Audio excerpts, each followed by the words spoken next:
This is a review of The Last Samurai. It doesn't look like the book has a subtitle, although I have seen it listed online as the official movie guide, but it doesn't say that anywhere on or in the book. It actually looks like the title is Tom Cruise The Last Samurai, or that he wrote it or something, which he didn't. But even on the spine it has his name. And you may say, well, that's because they want to use his name to promote it, which is true, and essentially sums up the sentiment of this book. A lazy promotional piece and not much more. Literally the only person who might want this book would be the absolute mega fan of the movie, and only then for the sake of having it as part of their collection, because even for them they'd end up being frustrated by the totally inadequate amount of interesting information or content in the book. The book's about 160 pages, and over 80% of that is just stills from the movie accompanied by excerpts from the script, so not even the full script. It's basically an abridged storybook version of the movie.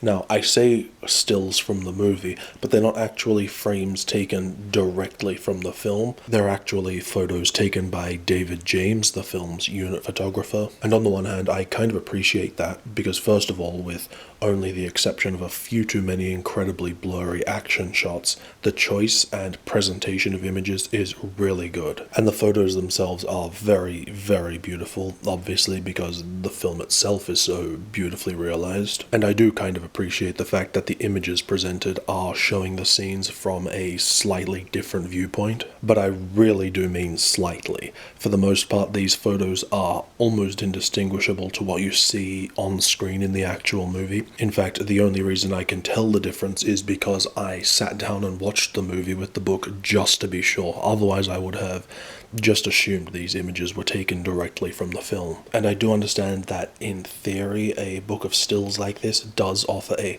slower, more indulgent way to marvel at the artistry of a film, but in practice having to pay money just to look at pictures almost identical to a movie I already own without any significant additional content just isn't enough. I'm sure there are some who would try and defend this type of thing by saying, oh, you missed the point, it's meant to be more of an arty photography coffee table book, but it hasn't been done well enough to justify that. Considering that the book has clearly been made in close collaboration with the film's unit still photographer, I don't understand with these types of promotionally geared photo movie books why they wouldn't select more behind the scenes type photos to better showcase the artistry and effort that went into making a movie. And so, except for the stills and the small excerpts from the script, the book only has about 30 pages of actually good, informative text. Probably a little under half of those pages are your typical behind-the-scenes stuff, which is good, and the other half is about Japanese and samurai history and culture, which is also really, really good. But I really can't go into that stuff with any more specifics or depth because there is none. Even though these sections are incredibly interesting and well written, they are just so short and so few that they're completely unsatisfying and serve only to highlight what a lazy and kind of disgraceful missed opportunity there was to create an amazing book out of such a great production.